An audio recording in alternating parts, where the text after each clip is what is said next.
کیا یہ چیز کہ جس کو ہم عام طور پہ کہتے ہیں کہ بے حیائی یا ایک طرح کی فحاشی، یہ بھی بنیادی اخلاقیات میں شامل ہے؟ اگر یہ بنیادی اخلاقیات میں شامل ہے تو پھر ہم عالمی سطح پر اس کے جو ظہور کے پیرائے ہیں ان میں بڑی تبدیلی دیکھتے ہیں۔ عام تاثر یہ ہے کہ مغربی ممالک میں تو شرمگاہوں کی حفاظت کا وہ حساسیت نہیں ہے جو ہمیں ہمارے ہاں مشرقی ممالک میں یا مذہبی تہذیبوں میں نظر آتا ہے۔ تو اگر اس کا بھی منبع ایک ہی ہے، ماخذ ایک ہی ہے جہاں سے یہ پھوٹ رہی ہے، تو پھر اس بنیادی چیز میں اختلاف کیسے ہو جاتا ہے؟ نہیں، کوئی اختلاف نہیں ہے۔ دیکھیے، بدکاری یعنی اصل میں فواہش سے مراد یہ ہے، بدکاری نہیں ہونی چاہیے۔ یہ بات کہ جب آپ نے شادی کی ہے، آپ نے بیاہ کیا ہے، آپ نکاح کے رشتے میں بن گئے ہیں، تو آپ کو اپنی بیوی سے بے وفائی نہیں کرنی اور بیوی کو اپنے خامند سے بے وفائی نہیں کرنی، اور جنسی تعلق کو میاں بیوی کے درمیان محدود رہنا چاہیے۔ اس سے باہر یہ کوئی اچھی بات نہیں ہے یا گناہ کی بات ہے یا غلطی کی چیز ہے، اس میں اختلاف نہیں ہے۔ اختلاف یہاں سے ہوتا ہے کہ یہ کیا شخصی معاملہ ہے، اس میں ریاست مداخلت کر سکتی ہے؟ کیا لوگوں کو قانون کی قوت سے روکا جا سکتا ہے؟ اس پر بحث ہو رہی ہے، اور یہ بحث ہوتی رہتی ہے، اس لیے کہ یہاں مسئلہ قانون کا ہے۔ ابھی میں نے آپ سے عرض کیا کہ وہ چیز کب جرم بن جاتی ہے۔ ہمارے ہاں بھی اگر اللہ تعالیٰ اس کو جرم نہ قرار دے دیتے تو عقلی لحاظ سے بحث ہوتی رہتی، ہم بھی شاید دو حصوں میں ہوتے کہ اس پر کوئی قانونی کارروائی کرنی چاہیے یا نہیں کرنی چاہیے، تو اللہ نے اپنا فیصلہ دے دیا۔ اللہ تعالیٰ کی بڑی عنایت یہ ہوتی ہے کہ جب وہ پیغمبروں کے ذریعے سے شریعت دیتے ہیں تو بعض موقعوں پر جو مشتبہ معاملات ہوتے ہیں، یعنی جن میں کوئی گرے ایریا ہوتا ہے، وہاں پہ اپنا فیصلہ دے دیتے ہیں۔ جیسے سود کے بارے میں دیا، جیسے بدکاری کے بارے میں دیا، تو بدکاری کو کوئی اچھی چیز سمجھا جاتا ہے دنیا میں؟ کہیں بھی نہیں سمجھا جاتا، اخلاقی لحاظ سے بری چیز سمجھا جاتا ہے۔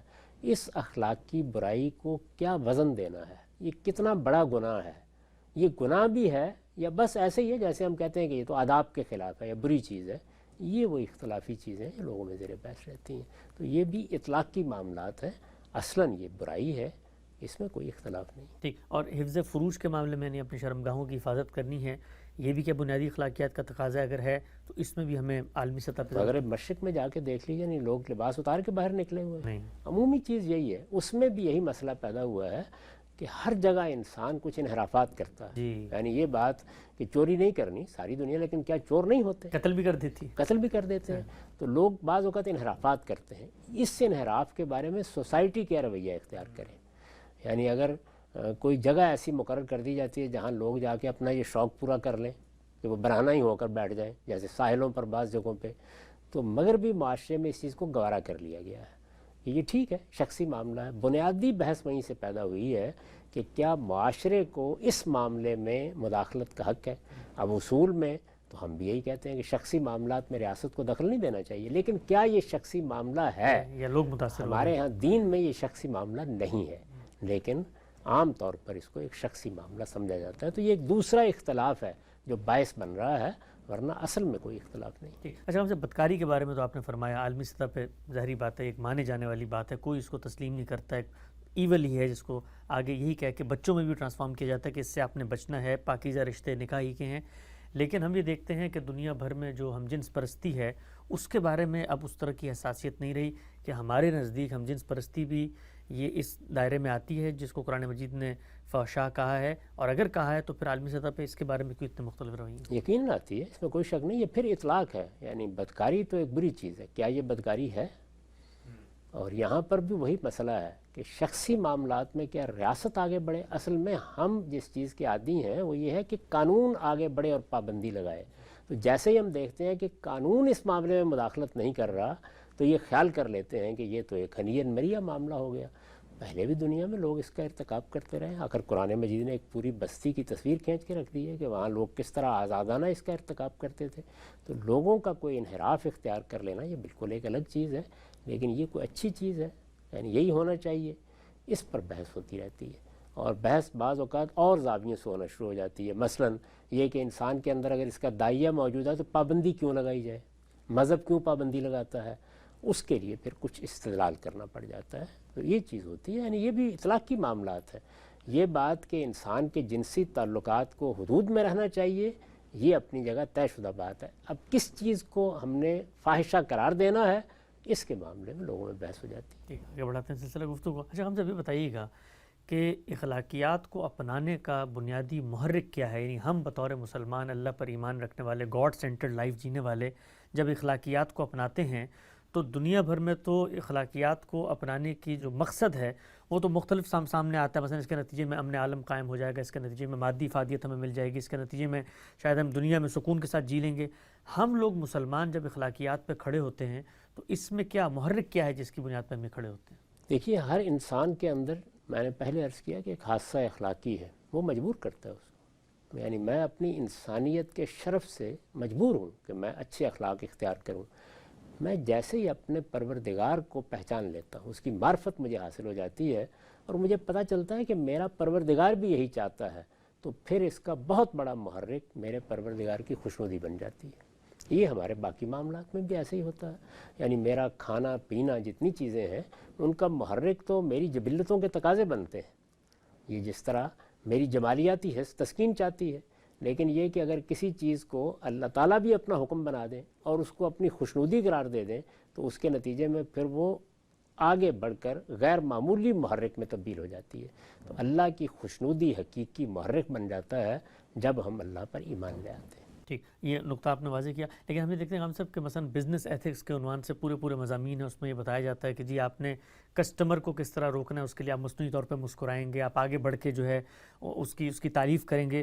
تو اب یہاں پر تو بنیادی طور پہ محرک مادی ہوتا ہے کہ جی ہمارا کاروبار ہو جائے، ہم مسکرا کے کوئی چیز بیچیں گے. سیلس پرسن کے آپ کو بڑی لگ رہا ہوتا ہے، بڑے اخلاقیات پہ کھڑے ہیں، آپ ایئر لائن میں سفر کرتے ہیں، تو وہاں پر تو محرک یہ نہیں ہوتا، وہاں تو محرک ہوتا ہے مادی فائدہ. تو پھر اس کا اجر نہیں ملے گا کیا؟ نہیں، دیکھیے بات یہ ہے کہ یہ بات کہ آپ کو اچھے طریقے سے پیش آنا ہے، اس کے لیے تو آپ کے اندر داعیہ موجود ہے. یعنی اگر کوئی برے طریقے سے پیش آئے تو وہاں کیا آپ اس کی انسانیت کے بارے میں گفتگو کریں گے یا وہاں اس کی پیشہ ورانہ اخلاقیات پر اس کو توجہ دلائیں گے؟ وہ محرک تو اپنی جگہ موجود ہے.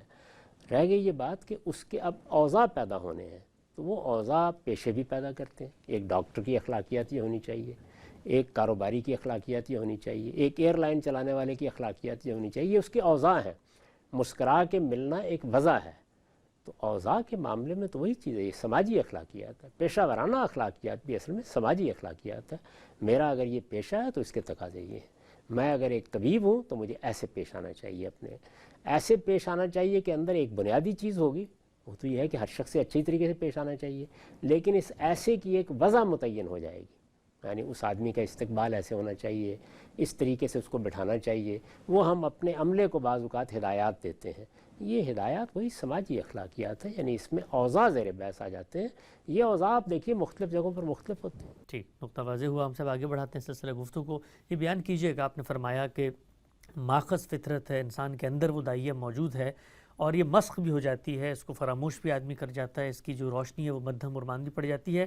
لیکن کیا یہ بھی ممکن ہے کہ قومی سطح پر، یعنی افراد کے اتنے بڑے مجموعے میں یہ ہو جائے کہ پورا ملک، پوری قوم ہی اس کو فراموش کر دے، یا یہ ہمیشہ چند لوگوں میں ہوتی ہے، باقی اجتماعی ضمیر جو کلیکٹیو وزڈم ہے انسانیت کا وہ ہمیشہ بیدار و زندہ رہتا ہے؟ دیکھیے، اس میں تین صورتیں بالعموم سامنے آتی ہیں. ایک تو یہ ہے کہ کسی معاشرے کے اندر بحیثیت مجموعی لوگ بنیادی اخلاقیات کے بارے میں حساس ہیں، بلکہ اس کے بعد اوضاع کے معاملے میں بھی حساس ہیں، اور وہاں بحیثیت مجموعی بہت بڑی اکثریت ان چیزوں کی پابندی کرتی ہے یا ان کا خیال رکھتی ہے.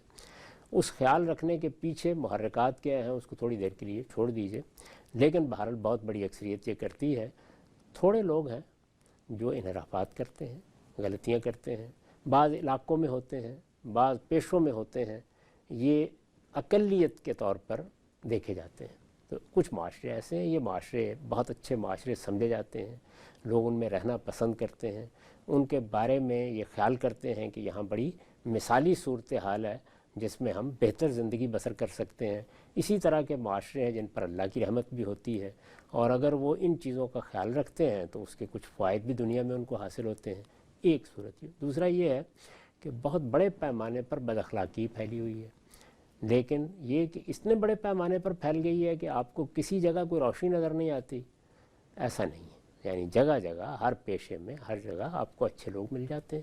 اگرچہ مجموعی حیثیت سے یا قومی حیثیت سے تو معاملہ بہت خراب ہے، لیکن اگر افراد کے لحاظ سے دیکھیے تو بے نظیر کردار اور سیرت کے لوگ آپ کو ملیں گے، اور ان چیزوں پر توجہ دلانے والے ملیں گے، ان کی طرف بات کرنے والے ملیں گے.